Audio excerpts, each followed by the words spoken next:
Cuman memang di dalam pelaksanaan kayak kita kan kadang-kadang nggak sabar menunggu gitu kan. Jadi nggak ada masalah.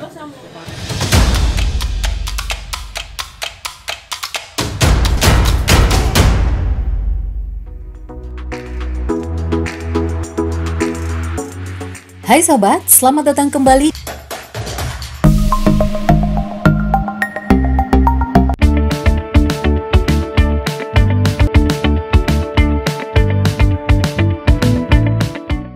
Pembangunan infrastruktur jalan saat ini menjadi salah satu yang dilakukan pemerintah untuk mengupayakan pemerataan ekonomi daerah.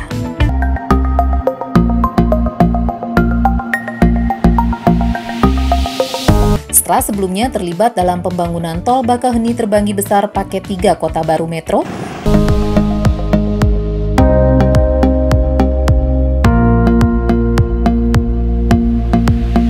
pembangunan tol Banda Aceh Sigli. Dengan penanggung jawab atau pemilik proyek adalah PT Hutama Karya Persero.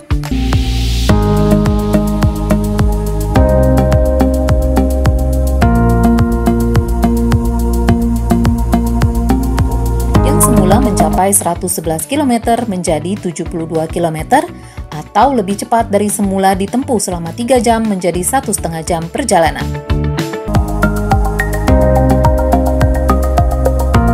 Tol Banda Aceh Sigli dibangun dalam 6 seksi dengan total investasi diperkirakan sebesar 12,35 triliun rupiah.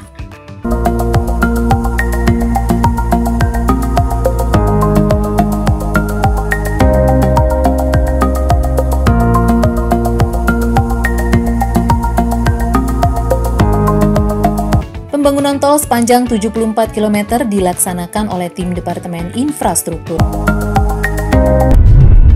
dengan menggunakan BIM sebagai rencana pemodelannya yang dibuat oleh tim BIM.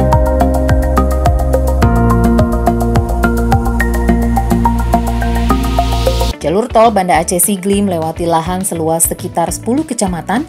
Hingga Maret 2020, progres pembebasan lahan sudah mencapai 29,18% atau sepanjang 21,83 km dari total panjang 74,82 km.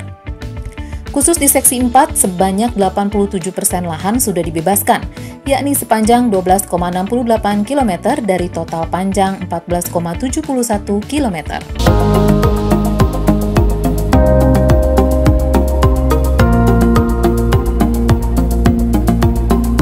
Untuk konstruksinya secara keseluruhan dari Banda Aceh ke Sigli ditargetkan akan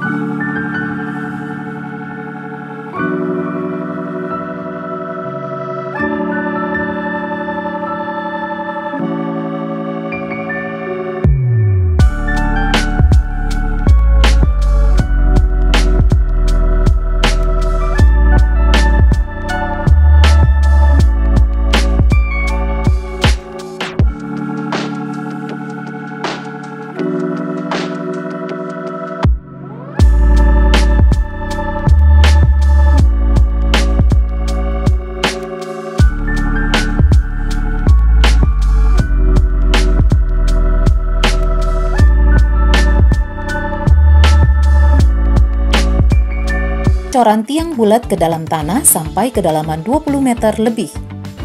Hal ini dilakukan karena kondisi lintasan jalan yang ada banyak memiliki bebatuan, sehingga penggunaan tiang pancang beton tidak efektif dikarenakan rawan patah saat ditancapkan.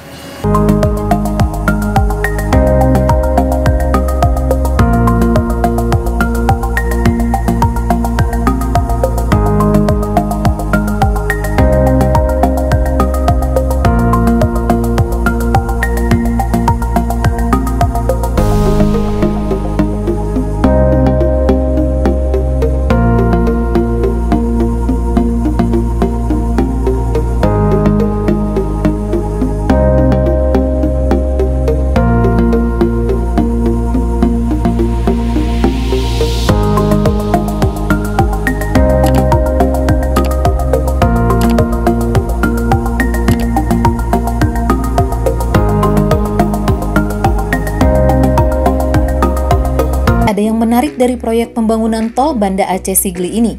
Salah satunya adalah pembangunan underpass untuk lintasan gajah.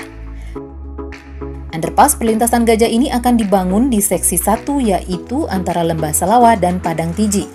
Pembangunan underpass dilakukan agar mamalia bergading tersebut dapat tetap bebas berkeliaran dan melintas di habitatnya, namun tidak mengganggu pengguna jalan tol.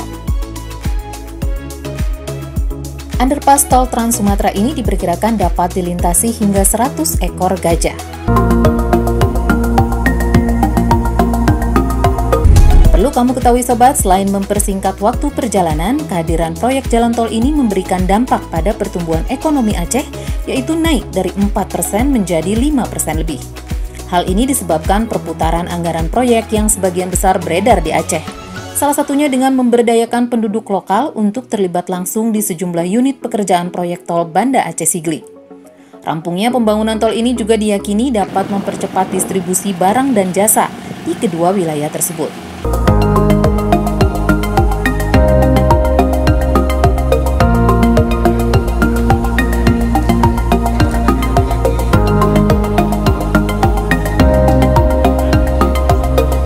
Sudah dijelaskan oleh jajaran jalan tol nanti ada di sini dan juga Pak Gubernur, tidak masalah apa-apa. Jadi semua sedang jalan, cuman kan ini dibagi ruas-ruas. Ada ruas di Aceh pun sekarang baru bilang 1 kabupaten. Begitu juga di Lampung, nggak ada masalah. Ganti rugi tanah ada masalah, sekarang sudah selesai. Jadi harapan kita 2024 maksudnya 2024 seluruh jalan tol daripada Aceh sampai Lampung clear. Nah, mungkin sirip-siripnya yang belum. Dari DPD sendiri apa yang bisa dibantu untuk mempercepat ini? Ya kita seperti ini, kita ketemu, setelah itu yang kita dapatkan kita sampaikan kepada Menteri PUPR nanti. Tapi Menteri PUPR juga sudah mengatakan ada hambatan. Cuman memang di dalam pelaksanaan kita kan kadang-kadang nggak sabar menunggu gitu kan. Jadi nggak ada masalah. Kalau DPD RI melihat tol Sumatera ini manfaatnya seperti apa? Manfaatnya yang pertama untuk menyambung konektivitas. Jadi konektivitas artinya kalau ada hasil pertanian di Aceh, dalam waktu cepat kita bisa bawa ke Jakarta. Begitu juga hasil di Sumatera Barat, juga hasil di Riau. Jadi sangat penting sebenarnya. Cuman tidak berarti ketika kita prioritas tol, jangan kita lupa. Makanya kita dukung program Pak Jokowi juga tentang food estate. Dan Pak Gubernur juga mendukung. Jadi food estate ini untuk menghilangkan kesenjangan sosial dan kita bisa menuntaskan kemiskinan. Oke.